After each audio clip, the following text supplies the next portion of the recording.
Real life ఘటనల ఆధారంగా సినిమాలు తీయడంలో creative దర్శకుడు రామ్ గోపాల్ వర్మ అందవేసిన చెయ్యి. పైగా నేర చరిత్ర కలిగిన వారి కథలు తీయాలంటే ఆయనకు ఎక్కడ లేని ఉత్సాహం వచ్చేస్తుంది. ఇటీవలే వీరప్పన్ జీవిత కథతో అందరినీ మెప్పించిన వర్మకు మరో కథ దొరికేసిందట.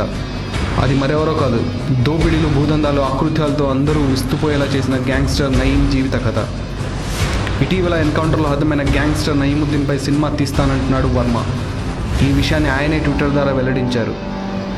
నయీం గురించి ఎన్నో కథనాలు చదివి తెలుసుకున్నాను. అతను చేసిన కుట్రలు చాలా భయంకరమైనవి. నక్సలైట్ నుంచి పోలీస్ ఇన్ఫార్మర్గా మారి తర్వాత అండర్వరల్డ్ గ్యాంగ్స్టర్గా మారిన నయీం భయంకరమైన క్రిమినల్. నయీం గురించి చెప్పాలంటే మాటల్లో సరిపోదు, పెద్ద సినిమానే తీయాలి. త్వరలో నయీంపై సినిమా తీస్తాను. రక్త చరిత్ర సినిమాను 2 భాగాల్లో చూపించాను, కానీ నయీం చరిత్రను 3 భాగాలు తెరకెక్కిస్తాను అని వెల్లడించారు వర్మ.